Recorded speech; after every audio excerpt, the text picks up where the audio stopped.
deep into the power of silence, executing what is it like strategically to be more stoic. Because silence come in different formats, different ranges. It's not a woman being silent, let a woman learn in silence in the church. It's more to it than just that. Because you don't ever want to reveal yourself. You don't want to tell your right hand what your left hand is doing. Because once the enemy know what's on your mind, he can control you at a rapid, better rate. So we're gonna go over the concept of the power of silence, because great wisdom is displayed in silence. For example, silence is often associated with wisdom because it reflects self-control, thoughtfulness, and a deep understanding of the power of words and timing. That's why the Lord had to go away from Israel and hide his face. Even his silence was powerful because when he went away, we caught hell. We was getting our butt towed up by the enemies. So even the Lord know when to distribute and when to keep his. He know when to hold his word. He know when to say words. You know what I'm saying? Even David at a time he cried out, "Lord, hold not your silence," in the book of Psalms. He even cried out. So that lets you know when when the Lord is applying that pressure, when he's speaking, that's when great destruction is going to come. That's when he's on our side. But once he hold that his word, his when he becomes silent, we know we in trouble. So understanding of the power of words and timing. Here are some key ways in which silence display wisdom. I'm gonna have my brother read this. Number one. Number one, demonstrates thoughtfulness. Wise individuals use silence to process information, think critically, and weigh the consequences of their words. They avoid speaking impulsively and ensure that their responses are measured and meaningful. Have you been in a situation where you got in trouble, like you messed up at school, and you're like you know what I'm saying? You have a long car ride home. Your parent don't say nothing, but you know you about to get your butt whooped. They fixing you your meals. They ain't saying not a word to you. But as soon as you happy, you playing the game. You cut that corner. Next thing you know, that bell coming out is going across your head. That's the worst whooping when it's like unexpected. I've been in that situation. I used to live in a duplex. It was a long hallway. I got in trouble. I cussed out the teacher. I don't know why I did it, but I did it. So my mom, the teacher called my mom. She was like, she put me on speaker. She was like, "Boy, I'm gonna whoop your ass." So the kids started laughing at me. So my mom picked me up. She didn't say nothing to me. So I'm thinking we good. She was like, "You want something to eat?" I was like, "Yeah, I want some food I can eat." She was like, "What you want?" I was like, "I want In and Out." She was like, "You want double double too, huh?" I was like, "Yeah, give me double double." She was like, "You want some spread too and some animal style fries?" I'm like, "Yeah, let me get all that." I was like, "Okay, cool." She chilling. She ain't tripping. She understand. So I ate. She was, what I'm saying? I took a shower right after. Uh, Played the game. Next thing you know, I had to use the bathroom. She was in her room silent for like a long time. And I'm thinking everything all good. So I got out the shower. After I got, what I'm saying? I got put my clothes on, moisturized, what I'm saying? That light skin treatment.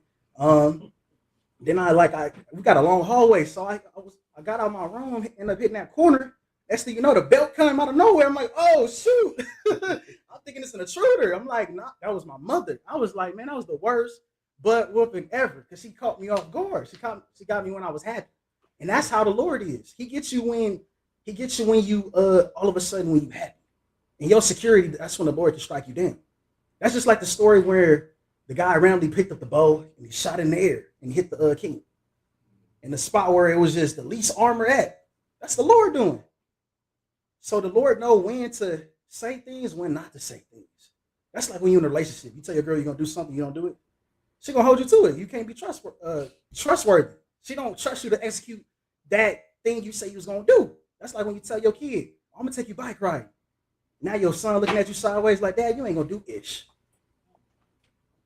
You can't be trustworthy to execute what you say you was gonna do. So let's get Proverbs 17 and 28.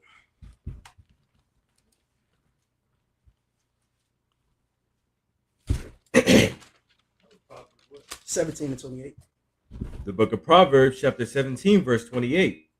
Even a fool, when he holdeth his peace, is counted wise. You see, a fool can, even though he seems wise because he hold He's not saying many words. He's just looking at you.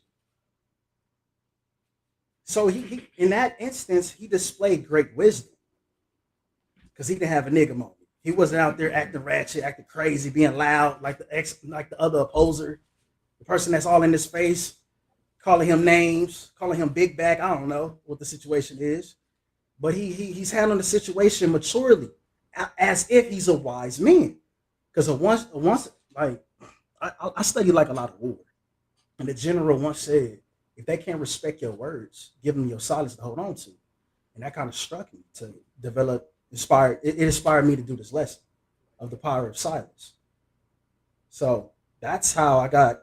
And my mother also inspired me to do this lesson because she told me I talk too much. Stop telling people your business. Be a man of few words, but let some action be behind what you're doing. So my mother kind of inspired me to do this lesson. So yeah. So keep going. No, Proverbs 17, verse 28. Even a fool who keeps silent is considered wise. When he closes his lips, he is deemed intelligent. Yeah, that make you look at that brother like, what he know? He keep the poker face. He might be a damn fool. But at the end of the day, he displayed great wisdom because he didn't go ignorant for ignorant. He decided to be the more mature person. He decided to be the bigger person. So number two, it encouraging listening. And like in a group setting, if you got somebody that's always loud, always got something to say, very opinionated, the group ain't gonna want to talk. But if you have like a strong leader, like in a group setting, and it encourage people to want to engage and listen. Like the scriptures say, you got to be swift to hear, slow to speak. In James 1 in verse 19. So encourage listening. Silence allows for active listening, which is crucial for understanding others' perspective and gaining insight. That's the same thing as when you talking to your enemy. Instead of you blabbling about what you got going on, what you got going on the other side, let that person talk so they can reveal what they got planned for you. The Lord do that all the time. We try to elevate you because you don't know what's on these other people's hearts. The Lord gonna finally reveal it in due time, in due season. But you just gotta be keen to have discernment and listen. Like let a fool speak whatever's on his mind, how he feel about you. He gonna eventually slip up. You're gonna be like, damn, I never knew you felt like that. But all because you kept your silence. Let's get that. Proverbs 1 and 19. The book of Proverbs, chapter 1, verse 19.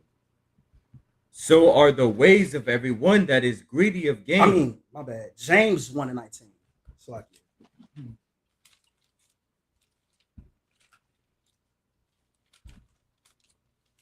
The book of James, chapter 1, verse 19. Wherefore, my beloved brethren, let every man be swift to hear, slow to speak, slow to wrath.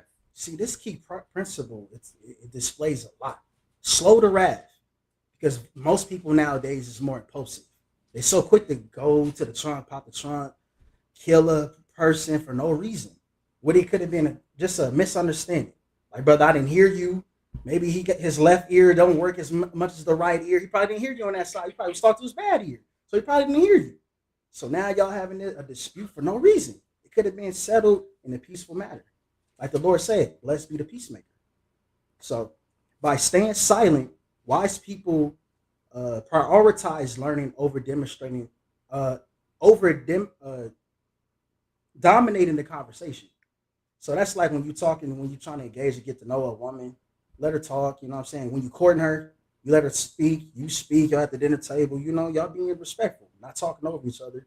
Y'all letting that person get theirs off and then you get yours off so you can better understand one another. So it's good for those type of settings, those type of environments, even in a group setting, when y'all have project works to do, anything. You want to invite more listening, demonstrate more listening.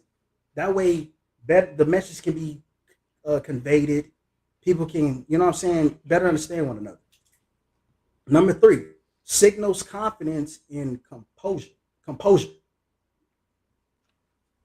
Remaining silent in tense or uncertain situations demonstrates emotional intelligence and self-control. For example, one of IQAhmath gave me a quote once when I first came to MOTC. He told me, in a heated situation, a cool head prevailed. So that's what I got from this one when I made verse 3, signal confidence and composure. So I got that from Q. Good looking out. Keep going. Wisdom often lies in knowing when silence is more powerful than words. Yeah, because more majority of the time, much words leads to sin. Like it's not, you know what I'm saying? It's what you say, what comes out of the man that defines him. So you like a woman might think a man is attractive until you start talking, and then she'd be like, "Damn, he ugly," because what he say. Even with a woman, her what she say, she can ruin a whole household by her what she say about her husband or her household. She can ruin that legacy of her household by what she say. The same thing applies to a man. When he brings his woman down or his people down, it's an ugly situation. So yeah. So number 4 aspect. Oh, actually, I didn't even get that. Let's get Ecclesiastes 3 and 7.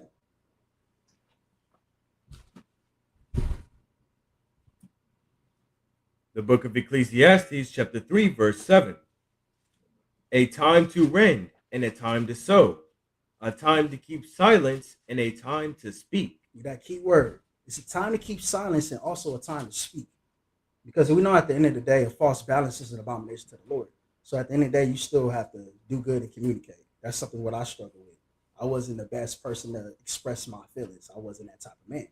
I wasn't the what do you call it? The soft man era. I wasn't one of them. I grew up in the mud, the trenches. Had to get it out the hard way. You know what I'm saying? Shown tough love my whole life. Raised by a mother. Only thing she know how to do was swing on me. Like, boy, stop crying. Stop crying. That's all I heard. So that's how I dealt with my emotions. Stop crying. Just dealt with it. But through time, I developed a different sense of how to express myself in a more masculine way. Even though there's nothing wrong with it because we know the Lord is masculine. He expressed himself with us by whooping our ass. We understand him loud and clear. So there's nothing wrong with that. So let's get that. Please, let's drop that. 4th principle, avoids unnecessary conflict. Choosing silence over engaging in futile arguments or heated discussions shows discernment. Now, this is a proper way to show discernment. Because in the heat of a conversation or the heat of the moment, you don't want to be a hothead, blow up too fast. Because you don't even know if the person got a homie on the side. You don't know who he came with. You're going to be in a bad situation. Now, everybody with you is getting jumped for no reason. Because you didn't properly analyze the situation. That's not being a good, proper war general or leader within itself. You're a weak man. You want? Wise individuals recognize that not every situation requires a verbal response. Like not everything needs a reaction. If somebody slap you, what Martin Luther say? Turn the other cheek.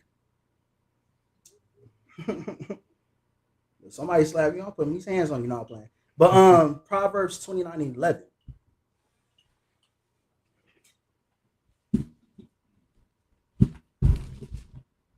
The book of Proverbs, chapter 29, verse 11. A fool uttereth all his mind, but a wise man keepeth it in till afterwards. See, have you ever dealt with somebody, they just tell you everything, and then they hit you with Kevin Hart said, you done? Like when your woman thinks she got something on you, you was in the club with such and such, you done? Matter of fact, I was giving you flowers. That's why I ran into your homegirl. I was trying to, prepare for our anniversary. Now he hit you with the woo wop. Now you looking crazy because you worried about what your homegirl saw and what she thought she saw. I'm sitting over here with Cheryl Lynn trying to pick out this ring for you, so I can engage to you. So you don't want to reveal everything that's on your mind all at once. You want to keep some things for a mystery. You know what I'm saying? Too much talking can lead to places you don't want to go. Unnecessary conversations, basically. The 5th aspect invites reflection. So when you sit in silence, when you have your meditation time and stuff like that, when you sit back and think and you reflect on your life and your day to day, like what I do now that I'm older, I do light therapy, and it helps me clean out my mind. Sometimes I sit in the dark and just reflect on deep things that I've been through in my life, even after my car accident. It was a song playing Hours in Silence by Drake. So this was inspired by that moment that I was sitting in silence. Even though I wasn't wearing no seatbelt, my insurance agency better not use this against me in court.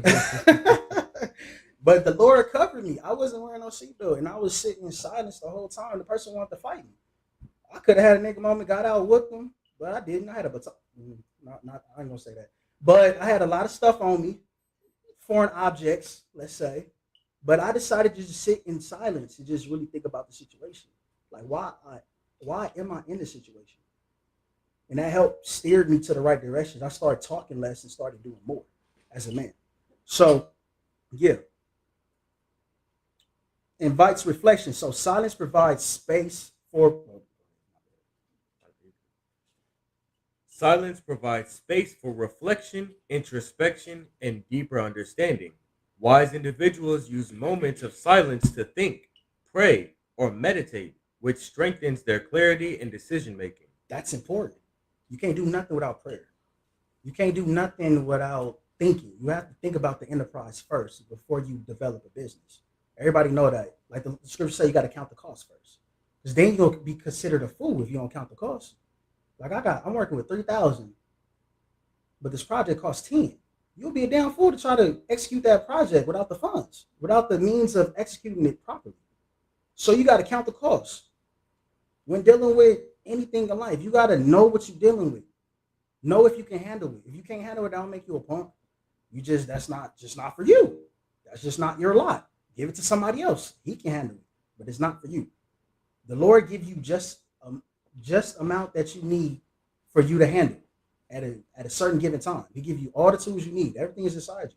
You just got to listen, meditate, prayer, fast, all that. He will give you the answers. Let's get Psalms 46 and 10.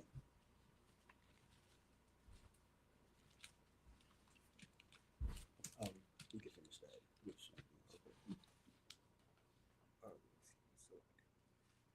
that. Which strengthens their clarity and decision making. Book of Psalms, chapter 46, verse 10. Be still and know that I am God. Move around. And be still and know that The I Lord am said, God. be still. He didn't call us to be busybodies. He said, seek my face 10 times the more. But if you're moving around, you're not going to pay attention to the Lord. You're not going to pay attention to his beauty, everything that he got planned in the store for you. You're going to miss out because you're worrying about what Cheryl have and what Dimitri have. You're not worrying about what you have, what the Lord got in store for you. Because we too busy being busybodies, not knowing who we are, knowing ourselves. And then we breathe that luggage into the next relationship and we cause turmoil, and then we got the woe is me mindset, and we take that trauma and form new traumas without properly healing. The Lord said, be still. Stop moving. You got to be like water. Even water know when to be still. Water know when to crash out. It know when to make a tsunami. It know when to do all these things. We got to be like water. We got to be like Christ. Because even Christ know when to crash out. He was whooping ass when they was building in his father's storehouse. He was whooping ass. He actually built something. That took patience. I mean, he was silent. He didn't say, oh, I'm about to tear y'all asses up. They were still there. Even the Lord knows when to use words and when not to use words. He was quiet as a lamb. And he was just building it. The cat of nine tails, I think that's what it's called. He was building it. Just making it. Right in the corner. Nobody even knew. He didn't even tell nobody. He came in and started tearing ass up. Blah, blah, blah. Flipping tables over. You got to be the same way. Stop speaking all the time. Keep some room for mystery. Principle number 6. Adds weight to words. Because word is bond. So if you keep saying you're going to do something, don't do it, man, that's more. That means you aren't reliable. You're not reliable. I can't trust you no more. So if you say you're going to do something now, you're going to believe me. I'll be like, yeah, whatever. I know when I see it. So adds weight to words. So when a person is often silent speaks, their words carry more significance. Wisdom is reflected in the ability to say less but convey more. Aspect number 7, allows others to be heard. What? Wise individuals understand the importance of silence in giving others the opportunity to express themselves. This fosters collaboration, trust, and mutual respect. This is like when you're going into business with somebody. You want to allow them to get their perspective off and feel like they have a good percentage in their business in the company and know what they're pouring into without being strong armed by another individual, like you forcing me to do this. So they want to feel a part of it. So it invites more mutual understanding. Instead of it being just a one-way street, y'all could actually have play ping pong with getting to know one another and establishing some groundwork and a foundation, a base by keeping your silence and then letting the person speak and knowing when to speak and when not to speak. So let's go to Matthew 15 and 11.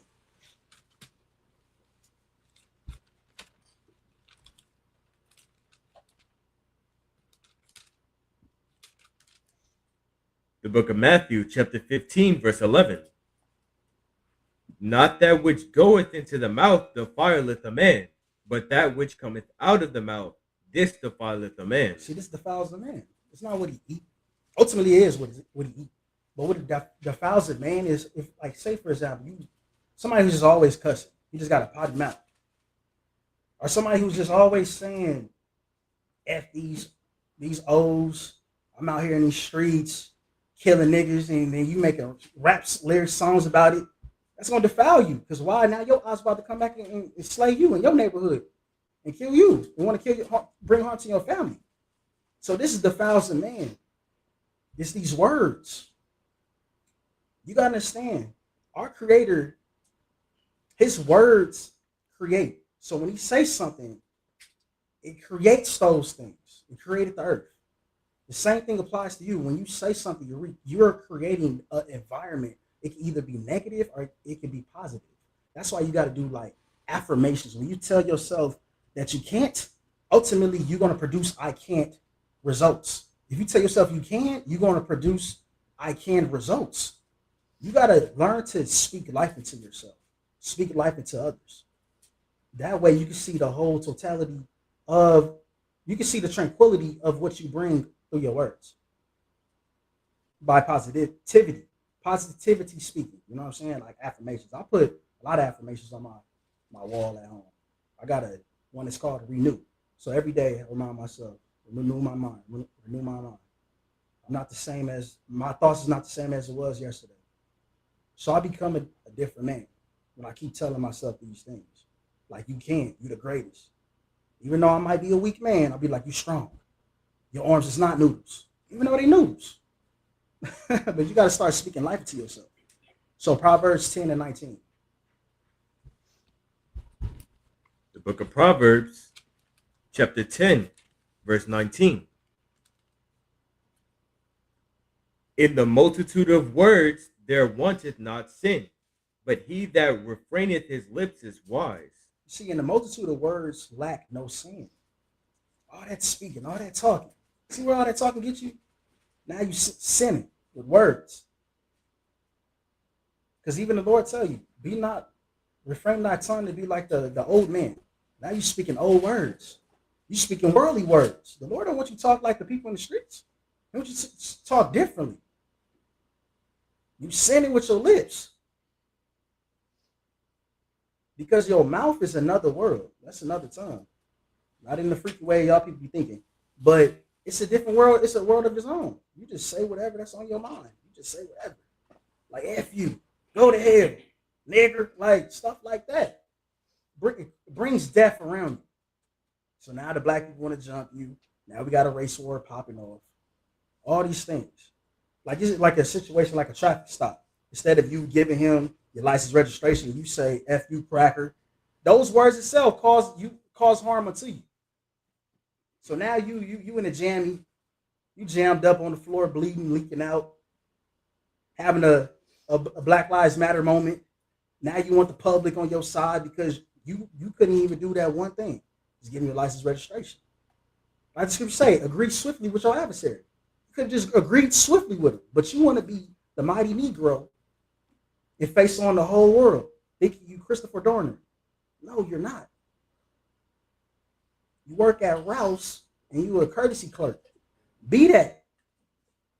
But let me get keep going. All the way down to 21. 21. Verse 12. Oh, No, 20. Salaki. Verse 20. The tongue of the just is as choice silver. The heart of the wicked is little worth. The lips of the righteous feed many, but fools die for want of wisdom. You see, when the righteous speak, they feed many. Why? Because that wisdom that they bestowed on the people, it caused them to get fat off those words. Because in return, that what the person said, it gave that person knowledge to deal with it. Because a lot of people don't know how to, they don't know what money is. They don't know how to deal with money. You give somebody 10,000 right now, they wouldn't know what to do with it. But in the hands of a wise person who know how to manage money and what to do with money, it can be profitable. That's why nowadays people still value the words of Tupac and Malcolm X and stuff like that because they fed the people. Even Christ, when he gave a sermon, you think he fed people with the fish and bread? It's more to it. He might have did that miracle, but it's more to it. He was able to feed thousands because of what he said to the people. This was soul food. This was your original soul food. This was your barbecue. This was your filet mignon. This was Benihana's. Way before Benihana's was Benihana's. The Lord was cooking up. He was like, grab you a plate. Come to this wedding. I got you. I got this soul food. Come get your fish and bread. The Lord was feeding thousands by his words because he encouraged us to be better, do better, be more, be great, be children of the light, be the golden child. Not like, golden child like Oscar de la Hoya. He's the golden child. But we was the golden child way before that name became coined to Oscar de la Hoya. We was those things. Proverbs 11:11. The book of Proverbs, chapter 11, verse 11. By the blessing of the upright, the city is exalted, but it is overthrown by the mouth of the wicked. See, when the wicked speak, like if Donald Trump, that's why he got shot at. When they be speaking, man, you just want to go slide on them. Like, boy, I wish, come on, man. Because my granny always told me the loudest person in the room is a coward. You the loudest? You scary. You're not about no action. You got to learn how to finesse. Have some type of, I don't know. But when the upright, when the righteous speak, the city gets increased. But when the wicked speak, the city gets overthrown. That's why when Biden was in office, everything was just in ramshack. Everything was going downhill. But once the children of Israel be in office, this earth, the whole earth gonna feel it. Not even just other nations, the whole earth gonna feel it. Even the animals gonna feel it. Even the animals gonna rejoice. The sky gonna be clearer. All this this pollution, what they call it, chemtrails. You ain't gotta worry about that. You ain't gotta worry about no respiratory issues once the righteous is in office. You ain't got to worry about none of that. We're going to clean up the air just by looking at it. Be clear. That's the type of power that we're going to have. Be clear. The earth is going to be clear. Just like that. Keep going. Verse 12. He that is void of wisdom despiseth his neighbor, but a man of understanding holdeth his peace. You see, he that is void of understanding despises his neighbor. Your neighbor can be ultimately your ally. You can utilize your neighbor, meaning your brother. But if you having some type of grudge with your neighbor, similar to a crow, because crow hold grudges for a very long time and they got facial recognition. Once you morph your grudge into similar to a crow, it's bad news. That means you got to remind yourself you hate this person, and then you fester that hate. And you invite other people to hate that person because you have a quarrel with them. Instead of you handling the situation like a man. Now you inviting other ops to hate somebody that you don't even know. You don't even know the situation. You just hate him just because he smelled better than you. Never understood. You going? Verse 13. Oh no, drop that. Let me get Proverbs 17 and 27. The book of Proverbs, chapter 17, verse 27. He that hath knowledge spareth his words. See, he that hath knowledge, he spareth his words because he know them words can hurt you.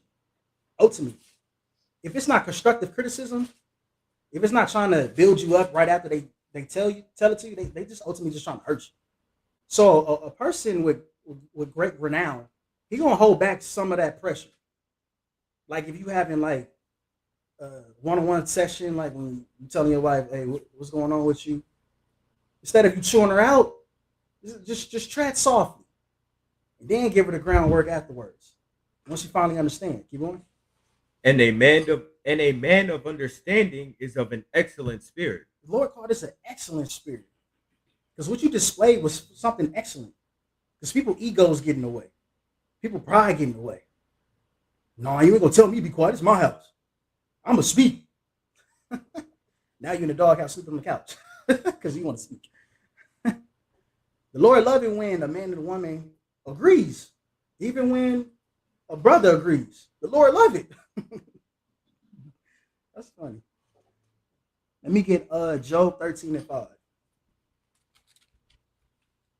The book of Job, chapter 13, verse 5. Oh, that ye would altogether hold your peace, and it should be your wisdom. See, this is ultimately your wisdom. You don't say everything that's on your mind. When you keep little room for mystery, this is your wisdom. And now you, instead of you seeming like a fool, you don't know what you're talking about.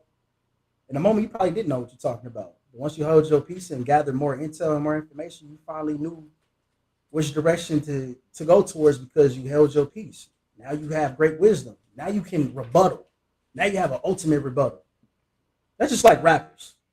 Once your favorite rapper hold his silence and not getting dissed, like somebody diss him, and he hold his silence and not diss him back, he just wait. That person that dissed him seem like a fool. Like he's not even on his level. He's not even on his league to even like go pen to pen with him. Like he seem like a little dude. That's ultimately what we got to do. We got to have some type of poise, some type of stoic. Because I was even also studying the art of being stoic, and then a lot of the principles come from the power of being silent. And ultimately, they got that from us. But we're gonna get into that. They actually got that from us. Let me get Ecclesiastes 3:2. The book of Ecclesiastes, chapter 3, verse 2. Wait, no. Go to 7. 3 and 7. Come on, verse 7.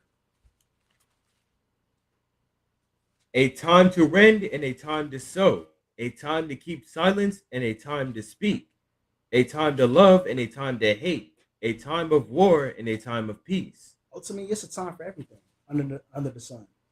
It's a time for war. It's also a time of peace. If you got one of them soft hearts, like, oh, I don't want to go to war, you're gonna go to war eventually. You got to fight for something.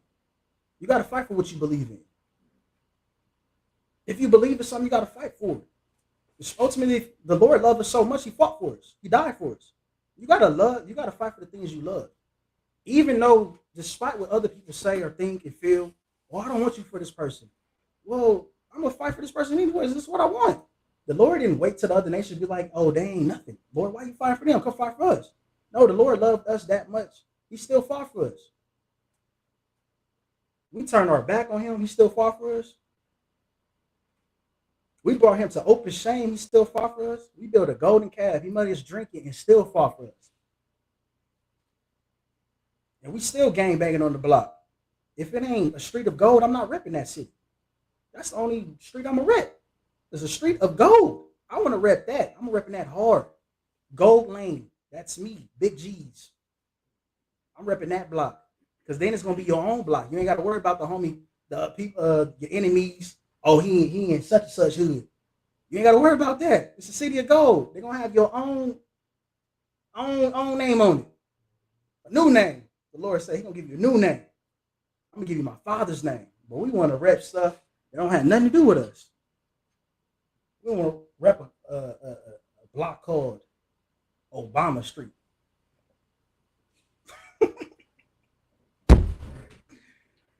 Obama is a Hamite. We gang banging on Obama Street, trying to take over that hood. You can have it. He didn't do nothing but reparate gays. Like, you want to rep that? Oh my God, Jesus! Let me get James 1:20.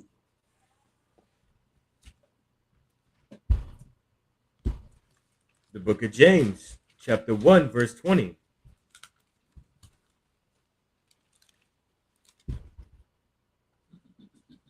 For the wrath of man worketh not the righteousness of God. Verse 21. Oh, you can read that. There's a reason why. Imagine getting into an argument with your lady after she just got down watching Bad Girls Club or Atlanta Housewives, because now those spirits are on her. Now she going off and you over little things for now she going off on you for little things. For example, like her always having to pick something to eat all the time. Why you never pick? But it's funny when you found out how a person feels about you in those small arguments. See, you know a lot about somebody when smart arguments happen. Something small like what you want to eat. Now she calling you names.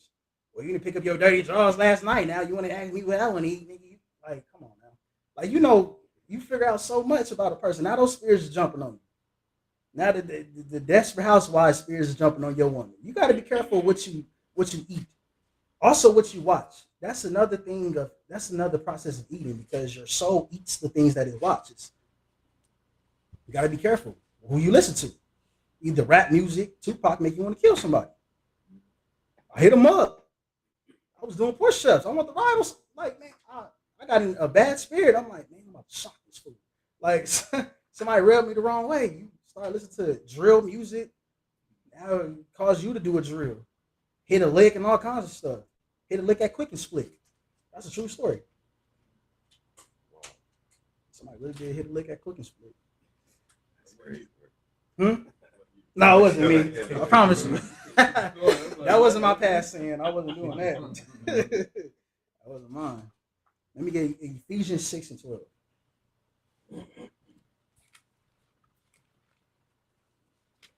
The book of Ephesians, chapter 6, verse 12.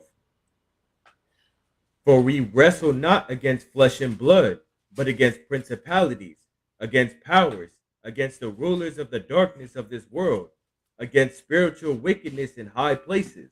We know it's talking about the world, but ultimately it's talking about your mind, because those spiritual high, these wickedness and spiritual high places ultimately is in your mind. It can't be touched. It's in a high place where no man can get to. Only you can tap into it and allow that spirit, that entity to possess your psyche. You got to learn to be still and filter out those thoughts, negative thoughts. Them intrusive thoughts. And fight them. Because we don't wrestle against flesh and blood. Wrestle against principalities. That means these principal things. The things that's morally right and wrong. What do you deem that's morally right or wrong? We wrestle against those things. Like I think Paul said it the best. He said, to do good, I know not. To do good, I know not, but to do evil, I know of it. I'm paraphrasing. But those things, to do the right thing, it's easy to do bad, but it's hard to do good. We got to wrestle with that every day, day to day. Like, should I eat this pork bacon or this turkey bacon? Because this pepperoni pizza is busting right now. But the Lord told me not to eat it. Who you going to listen to? Because pork is nasty anyways. I don't even know how people still eat pepperoni. It's a known fact. It gives you worms. While you eating that pizza, something eating you inside. Like, eat or be eat. You are what you eat, right? So let me get, you keep reading down to 13. Verse 13. Wherefore take unto you the whole armor of God. The Lord said, take on the whole armor, not some of it. Don't get bits and pieces. Don't be like Forrest Gump. The world is like a box of chocolates. You can't treat the armor of God like a box of chocolates. You got to put it up, the whole thing on. Keep going. That ye may be able to withstand in the evil day, having done all to stand. The Lord said to having done all to stand. This is what defines a man. If he can stand against evil, look evil in the face and say, no, I'm not going to do that. That's a real solid man. He has rule over his spirit. He decides where he want to go, where he want to move. He's not going to be influenced because his woman be like, oh, curse the Lord, like Job, in the book of Job. Curse the Lord. You see, weak men focus on women. Strong man focus on the Lord. You got to be a strong man. Ultimately, strong man focus on purpose. If you're a man with no purpose, you're not bringing nothing to the table. You ain't got no purpose. You lack ambition. Your woman leaning towards you to get y'all out of the situation. She can't even depend on you because you depending on her. Somebody got to wear the drawers. Let me get Romans 12 and 21.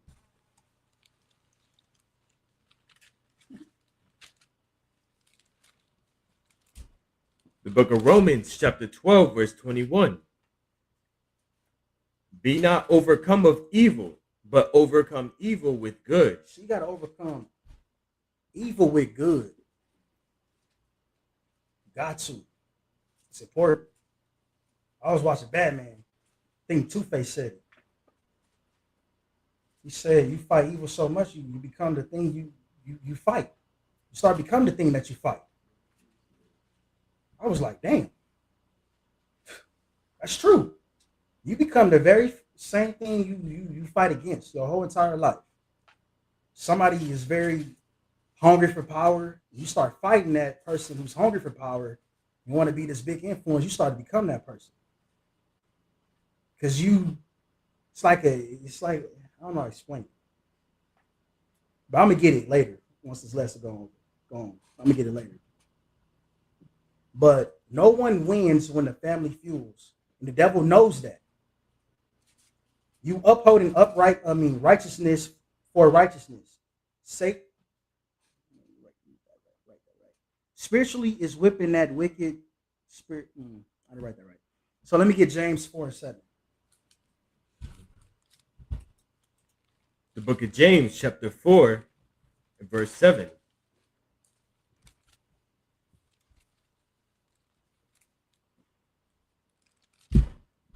Submit yourselves therefore to God. Resist the devil, and he will flee from you. See, in order for the devil to flee from you, you got to submit yourself to God. What does that look like? Submission. You got to pray. You got to be on God's team. What God say, do, you got to do it. Because obedience is better than sacrifice. You got to learn how to see the vision that God see. Even though we can't see it. But ultimately, it's for the better good. But you can't, it doesn't say submit yourself to the devil and the devil will flee. What did Christ say? Satan can't cast out Satan. That's why he was able to cast out those spirits, the legion of spirits and all that stuff, because he wasn't of the devil. That's weird. That would be him hating. Why are you hating on the Sith Lord when you the Darth Lord? Why are you hating? Only Luke Skywalker can remind his dad the greatness and the goodness that he had, the light. And that made him at the end become good because he remembered that goodness he had. Because like at the end, he the one that killed his wife. He the one that killed Padme. Because he submitted himself to evil. He chose darkness over light. What Obi-Wan say? You're supposed to help bring down the Sith Lord, not join it. I gotta pick a side. Choose life or death. What side you gonna choose? You gonna be Darth Vader or you gonna be Anakin Skywalker? Who you gonna be? You gonna kill little kids? Or you gonna help those little kids? Which one you gonna do? My mother told me it's only two things in life. There's decisions and consequences. If you're gonna make a decision, you gotta be prepared to suffer the consequences that come with it. You can't be a punk now. Oh, I did this. Oh, I didn't know. You knew. You knew something of it. You can't say you didn't know.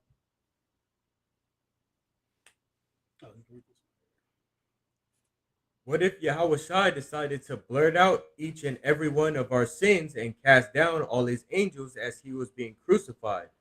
We would not be here or have grace. But he decided to dead for us and fulfilled the Most High's will for righteousness' sake, so Israel will be saved. But we still take him for granted. We do. Ultimately, we take him for granted. But he could have been on the cross. Man, Lord, F these dudes. He didn't say none of that. He held his silence. He still died for us. That's the greatest love. He knowing all of us. He reading the thoughts and minds of men. This person thinking about sleeping with little boys. This person over here fornicating. This person got a gambling issue.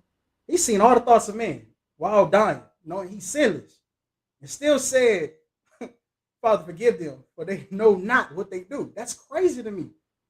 To read all these people's thoughts and still die for them, knowing what you know, like damn, that's hard. That is very hard.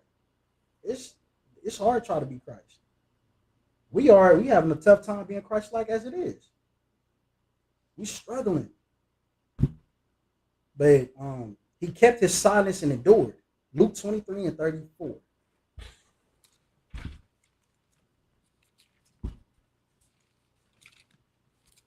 The book of Luke, chapter 23, verse 34.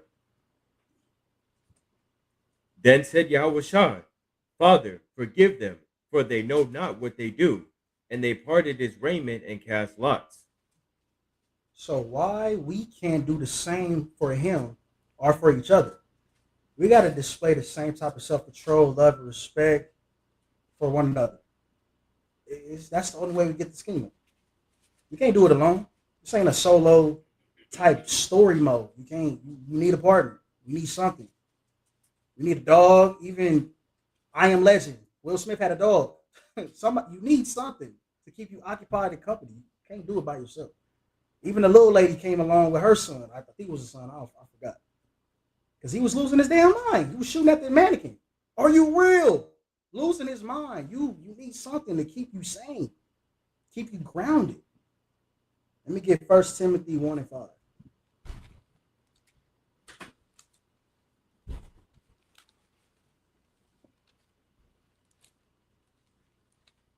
The book of 1 Timothy, chapter 1, verse 5.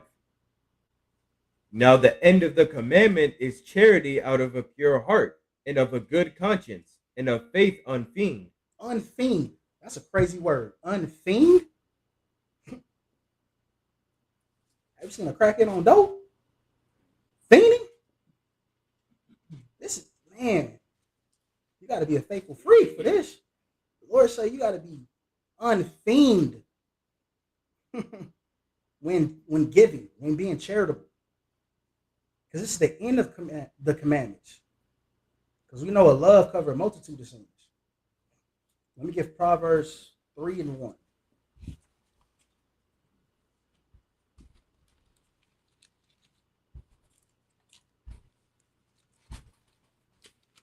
You read that all the way down to 4. The book of Proverbs, chapter 3, verse 1. My son. Pause. He said, my son. Not my niggas, not my wetbacks, not my spics, not my cholos. He said, my son. Keep going. My son, forget not my law, but let thine heart keep my commandments. You got to let your heart, your mind, your body, your soul keep these commandments. You got to let them keep it. You got to be like second nature to you. Muscle memory. It's like when you like shooting for a long time. You got to be like muscle memory, like shooting a ball. You got to learn. We got to learn how to keep the commandments like similar to like breathing. Like the importance of drinking water. We got to remember that too. Like the importance of eating like 3 meals a day. That's a lot. 3 meals. But we can't keep one commandment, but we eating 3 meals. In a sense, in the bodybuilder sense, you skipping leg day. You got all upper body, torso strong, bottom half weak. You got cankles. Spiritually, you look at toe up. You got SpongeBob legs, but up top, you look like Brock Lesnar. Keep going. For the length of days and long life and peace shall they add unto thee. See, this will bring you the lengthy life. Because once Adam and Eve sinned, the life expectancy decreased. It went from eternal to 1,000 to 900. Then it skipped 900, went to 5. From 5, it went to 2. 2, it went to 40. I'm like, man. Now look at you get your social security check at 66. The life expectancy is 40. Black people is 18. And some of them is before that because some of us don't even make it out of the womb. So we got to struggle to fight for our life even in the womb. That's crazy. Keep going. Verse 3. Let not mercy and truth forsake thee. You said, let not mercy and truth forsake you. You got to have mercy in your tongue. Instead of casting judgment on somebody, why don't you just have mercy?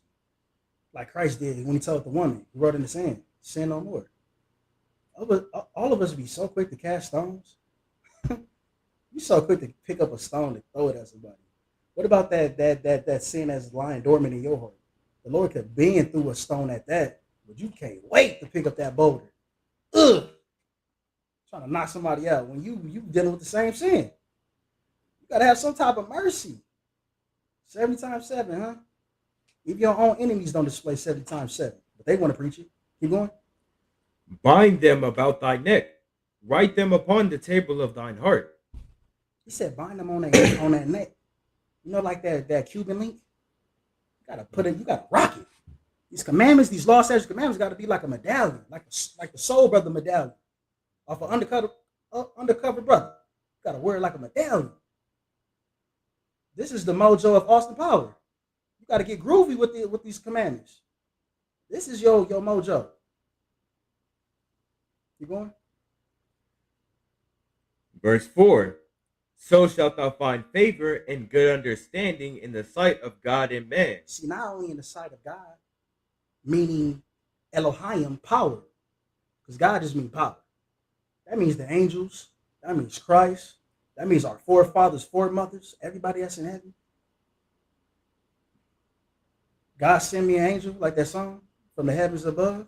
He's sending you a sign, all right, to get your shit together. That's what he's sending you. That's why everybody around you is suffering, because you not right. You got to break the generational curse. He gave it to you to break those generational curses. That's why everybody around you is going through what they're going through, because you not right. Yeah, I might be dealing with them, but I'm really dealing with you. And in order for me to deal with you and set you right, I got to get these people over here and touch them up real quick, just so you can pay attention to me. Because different ailments teach you to strengthen those weaknesses. Just because you're going through something, that don't mean it's the end. It's the end when the Lord says the end. We give up too fast. You got to learn how to keep fighting. Fight to your last breath. Stop giving up so fast. We get hit with one sickness. Oh, Lord, I can't do these commandments. You want me to take off the Sabbath day too? Ooh, child. New moon, I got to pay for these health bills. Ooh, child, keep going, child. That's what the Lord is saying. Keep going, child. Telling me I can't eat on atonement? Oh, my kids can't eat on atonement? I got a newborn. The newborn know better than you. That newborn probably in the spirit looking up like, you better not give me that dang breast milk. You better not give me them areolas. You better put that back, Mom. You got to listen to the Lord, man. He knows what's best. Let me get Matthew 5 and 9. Oh, damn. Yeah. Which one? Oh, yeah. Let me get that. 5 and 6. Proverbs 5 and 6. Oh, okay. Proverbs 3 and verse 5. Verse 5. Trust in the Lord with all thine heart. Some of thy heart? All thine heart. The Lord said all thy heart. You can't be partial with the Lord. You got to give him all of it or nothing at all. He don't want some. He don't want a sometimes person. He wants you day and night. You going? And lean not unto thine own understanding. So that's where we get things twisted. We lean on our own understanding. When we try to backdoor the Lord, and he end up fronting you because you're trying to backdoor him. He's like, I see you in the front door. Little do you know, the front door is the back door for the Lord because he everywhere. You can't backdoor the Lord. He the front door, the back door, side door. He everything. Trying to shorthand the Lord? That's crazy. That's verse 6? No, that was verse 5. Keep going. Verse 6. In all thy ways acknowledge him, and he shall direct thy paths. See, it's the Lord that directs your path. We thinking just because Satan comes with a goodie bag playing on his team, you think that's the end all be all. Just because you give a woman in a red dress and a Lamborghini. You can't even maintain that Lamborghini, let alone that red dress woman in a red dress. Now she fishing for the next baller. His goodie bags is not goodie bags. It comes to turmoil. But the Lord, you ain't got to worry about no man digging in your bag. We not at somebody's kid's playground. You leave your bag down. Another kid take your bag. You ain't got to worry about that with dealing with the Lord. You put your bag down around a righteous man, that bag gonna be right there where you left it at. I guarantee it. That's Denzel Washington. I guarantee it. Let me get Matthew 5:9. The book of Matthew, chapter 5, verse 9.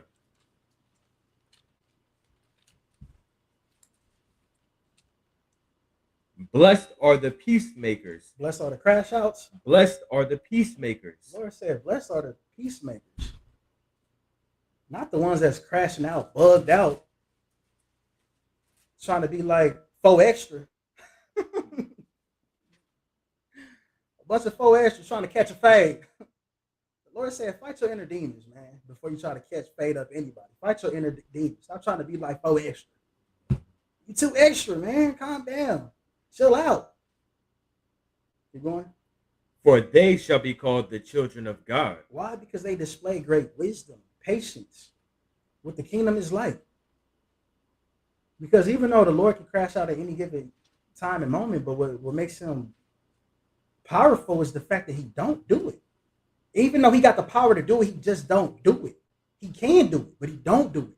That's what makes him so righteous, so powerful, so different from everybody on earth, because everybody decides to crash out at every given moment, but the Lord, he don't do it, knowing he's powerful, more powerful than any of us, and he still haven't killed us yet. That's crazy. That is crazy. So in conclusion, silence, often regarded as the absence of sound, holds profound power in a world saturated with noise. It is not merely the absence of words, but a force capable of shaping thoughts, emotions, and actions. Silence, when understood and embraced, can heal, empower, and transform individuals and societies alike. Its significance spans across personal reflection, communication, and even social change. and with that, I say shalom.